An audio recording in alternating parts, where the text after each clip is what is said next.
Hello, Merry Meet. So I want to review an Oracle deck. The deck I want to review is the Vintage Wisdom Oracle by Victoria Moseley.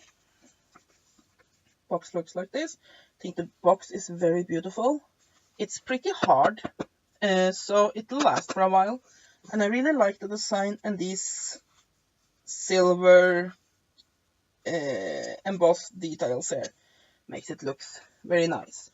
It is published by US Game Systems.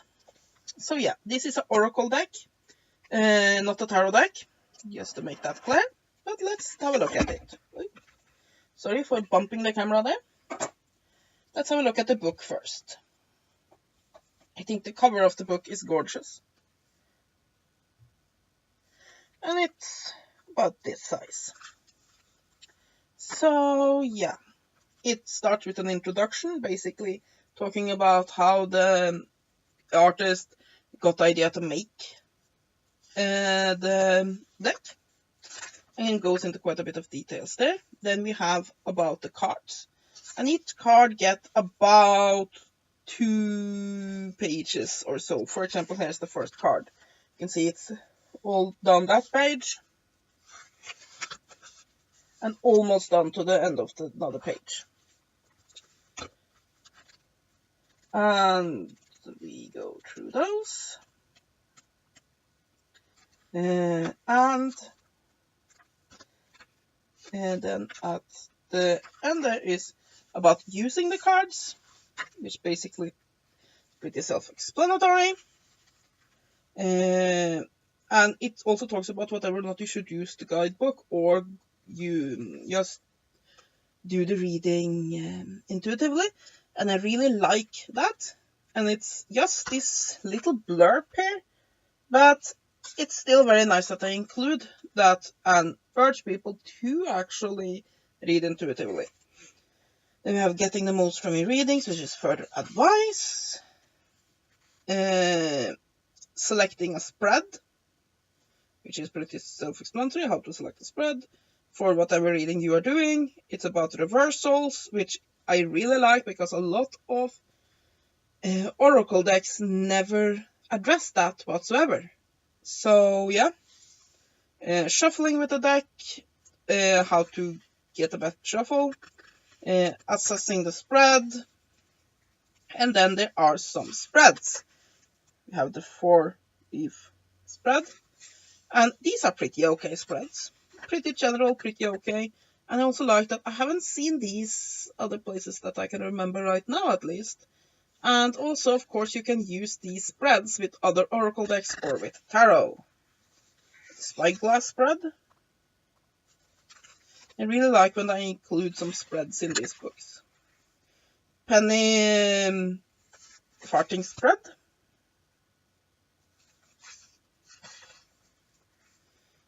Walled garden spread. I really like this one.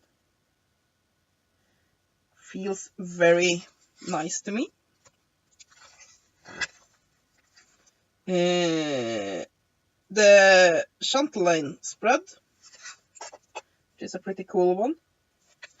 And like I said, as far as I know, these spreads are original to this book, which makes it worth the price for me because I really collect spreads, cartomancy spreads. And then of course there's tanks. So that's the little white book.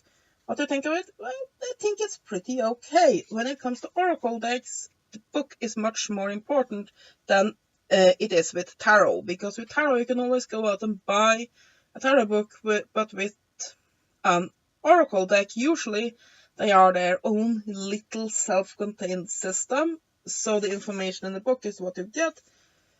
And I think this book, it's small, but it's pretty good. I think it gives absolutely enough information to use these cards effectively. So yeah, it gets my thumbs up. I enjoyed this little white book. It's not actually a little white book, more like a little guidebook, but we'll call it that anyway. So, moving on to the cards.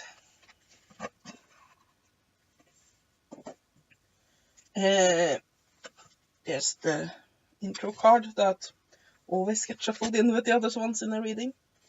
I would say that this is a very, very feminine deck. That does not mean, of course, that men cannot read with this deck, but most of the images are of women, and it has a very feminine feel. So let's have a look at some of the cards. Can't show you all of them, but I can show you some. I think this is very, very beautiful. They are in the form of old photographs, really. That's what they look like, almost like old photographs or old postcards. This one especially looks like a postcard. The style is Edwardian, and yeah, I think it's very, very, very pretty. Here's that image from the guidebook. Very nice. I do like the old photograph style of it. It's very moody. I really like that. But I guess for me, this is one of those decks that I really, really, really want to get into, but that I sort of just can't. It doesn't resonate very well with me. But I don't necessarily think that's the fault of the deck, because it is very pretty. I think it's more that, for me, this is probably going to be one of those decks that sit in the collection and are pretty, but aren't going to be used a lot. Not that I can't use it some, but it isn't the deck that resonates the most with me. Some of the cards have very good symbolisms in it, and you can clearly see where they're going with it. Others, they seem to have sacrificed symbolism a little bit for making the card pretty.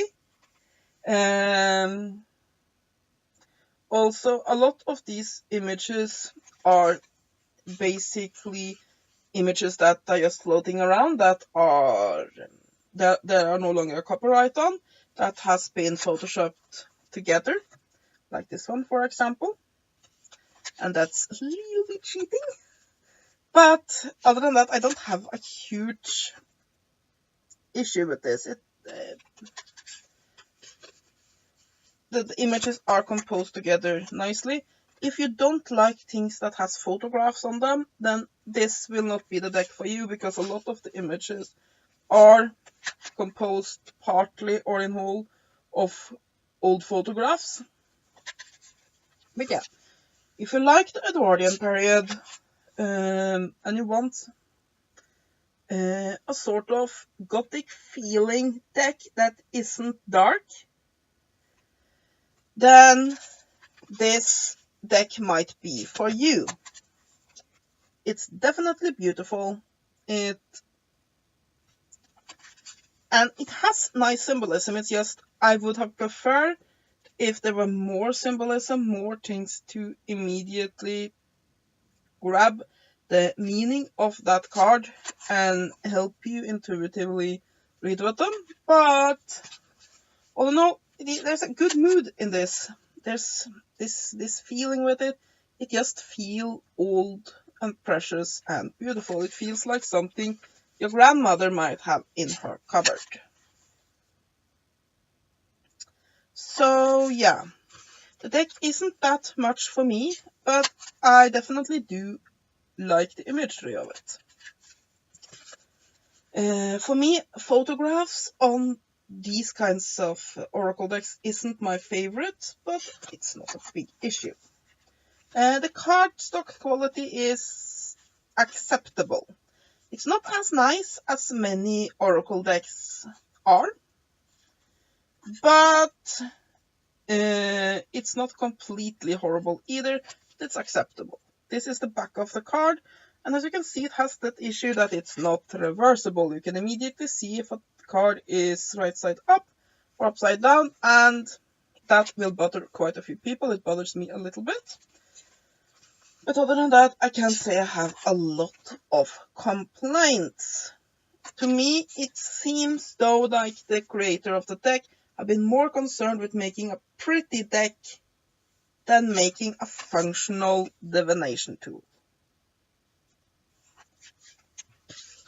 Now, with Oracle decks, it's always a question, how is it to shuffle? And they're so big that but it's not the biggest ones I've seen. They're about middle size when it comes to Oracle decks. They are not easy to shuffle. They just aren't. But luckily we get some advice for that in a little white book. I mean, I haven't used these a lot of times, so I assume that if I do overcome my immediate tendency to not connect with these and actually start reading quite a bit with them, they will get easier to shuffle after a while. The cards are half matte. They have some shininess to them, but not a lot. But yeah, I think that's what's true about them. The edges are very nice and smooth. They seem to be of pretty decent quality. Do I recommend this deck? Yeah, I think I do. It depends on what you're after. If the images I've shown you is something that appeal to you, then this is a pretty good deck. It's reasonably well thought out, though like I said, I think it's a little bit more on the pretty side than on the symbolic side, but you can do with that anyway. If you like old postcards, like the kind of grandmothery feeling that this deck have, then this might definitely be the deck for you. So yeah, I think I'll give this 7 or 8 out of 10. It's pretty good. It's just not something that immediately speaks to me. And that's my review of Vintage Wisdom Oracle by Victoria Moseley. And I have to say, I really actually like that I do something from this era. Because a lot of things is either fantasy related, and don't get me wrong, I really love things that is set in a sort of fantasy, middle-aged, Renaissance type setting. Or it is Victorian or steampunk, or it is sort of fairy tale-ish, or it is whimsical, or it is set in the modern day. I haven't seen a lot of decks with images with a sort of Edwardian turn of the century style images. So it's nice to get that. So yeah, I hope you have I can talk. I hope you have enjoyed this review. Have a great day and blessed be.